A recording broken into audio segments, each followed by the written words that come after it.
Assalamualaikum warahmatullahi wabarakatuh. Perkenalkan, nama saya Yazid Abdul Rozak dari kelas 1 EPJKR. NPM saya 201063 1070 128. Di sini saya akan menjelaskan tentang anatomi manusia. Anatomi manusia adalah ilmu yang mempelajari tentang struktur tubuh manusia. Anatomi tubuh manusia tersusun dari sel, jaringan, organ, dan sistem organ.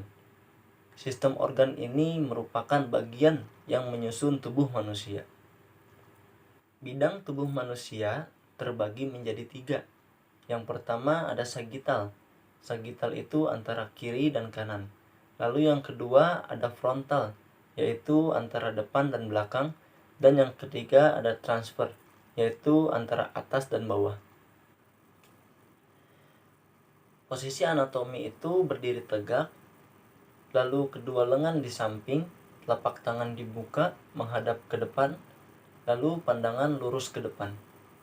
Ruang lingkup anatomi antara lainnya itu osteologi, ada osteologi, yaitu tentang tulang dan kerangka. Lalu ada artrologi, yaitu tentang persendian. Lalu yang lainnya ada miologi, yaitu sistem otot. Selanjutnya ada neurologi, yaitu tentang sistem saraf. Dan yang terakhir ada respirasi, yaitu tentang sistem pernafasan.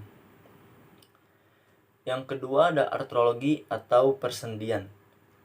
Artrologi adalah tempat perhubungan antara tulang-tulang atau antara tulang dengan tulang rawan.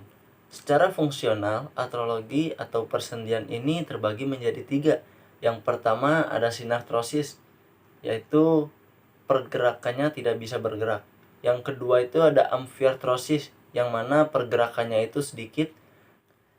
Lalu yang ketiga ada diartrosis, yang mana pergerakannya itu bebas.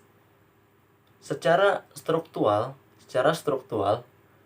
artrologi atau persendian terbagi menjadi 3, yaitu ada sendi fibrosa, ada sendi tulang rawan, dan ada sendi sinovial. Selanjutnya ada macam-macam sendi, yaitu yang pertama ada sendi peluru. Sendi peluru ini persendian yang memungkinkan pergerakannya bisa ke segala arah. Lalu yang kedua itu ada sendi engsel, yang mana persendian ini memungkinkan gerakannya kepada satu arah saja. Lalu yang ketiga itu ada sendi putar. Sendi putar ini persendian yang pergerakannya memungkinkan gerakannya itu berputar atau berotasi. Lalu yang keempat itu ada sendi pelana, yang mana sendi pelana ini bentuknya seperti pelana. Lalu yang kelima itu ada sendi elips, yang mana kedua tulang berbentuk oval. Lalu yang keenam ada sendi geser, yaitu berupa pergeseran pada tulang. Selanjutnya ada macam-macam sendi, yaitu yang pertama ada sendi peluru. Sendi peluru ini persendian yang memungkinkan pergerakannya bisa ke segala arah. Lalu yang kedua itu ada sendi engsel, yang mana persendian ini memungkinkan gerakannya kepada satu arah saja. Lalu yang ketiga itu ada sendi putar. Sendi putar ini persendian yang pergerakannya memungkinkan gerakannya itu berputar atau berotasi. Lalu yang keempat itu ada sendi pelana, yang mana sendi pelana ini bentuknya seperti pelana. Lalu yang kelima itu ada sendi elips, yang mana kedua tulang berbentuk oval. Lalu yang keenam ada sendi geser, yaitu berupa pergeseran pada tulang. Yang ketiga ada osteologi. Osteologi adalah ilmu cabang anatomi yang mempelajari tentang tulang atau kerangka. Kerangka manusia berfungsi sebagai yang pertama sebagai penunjang dan pembentuk tubuh, yang kedua sebagai pelindung organ-organ vital, yang ketiga itu sebagai alat gerak pasif dan pengungkit, lalu yang keempat itu tempat bertambahnya otot-otot, terus yang kelima itu tempat persendian zat kapur dan garam. Lalu yang keenam itu tempat pembuatan sel-sel darah. Berdasarkan bentuknya, tulang itu dibagi menjadi 4, yaitu ada tulang pipih, ada tulang tak beraturan, ada tulang panjang, dan ada tulang pendek. Yang selanjutnya ada miologi. Miologi adalah ilmu pengetahuan yang mempelajari tentang otot. Jadi di dalam tubuh manusia itu kurang lebih ada 43% berat badan manusia adalah jaringan otot. Macam-macam otot di dalam tubuh manusia ada 3 macam, yaitu diantaranya yang pertama ada otot polos. Seperti namanya, otot ini disebut sebagai otot polos karena tidak memiliki garis-garis melintang atau yang biasa disebut lurik.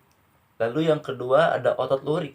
Otot ini ialah otot yang melekat pada kerangka dan membentuk sebagian besar jaringan otot pada tubuh. Lalu yang ketiga ada otot jantung. Otot jantung ini ialah otot lurik khusus yang terdiri dari sel-sel memanjang dengan banyak inti yang terletak di pusat. Selanjutnya yang kelima ada respirasi. Respirasi atau sistem pernafasan merupakan salah satu tanda vital yang paling utama di dalam tubuh manusia. Jadi seseorang bisa bernafas berkat kerja sistem pernafasan yang baik. Sistem pernafasan pada manusia ialah perkumpulan organ yang terlibat pada proses pertukaran gas oksigen dan karbon dioksida dalam tubuh.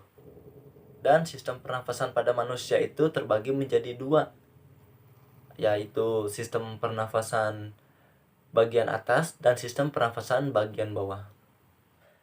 Lalu yang keenam ada kardiovaskuler, yaitu kardiovaskuler itu sirkulasi darah yang terdiri dari jantung, komponen, dan pembuluh darah yang berfungsi untuk memberikan dan mengalirkan suplai oksigen dan nutrisi keseluruhan jantung tubuh yang diperlukan dalam proses metabolisme tubuh.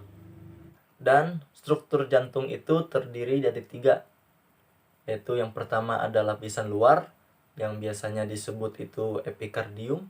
Lalu yang kedua itu ada lapisan tengah atau yang merupakan lapisan berotot.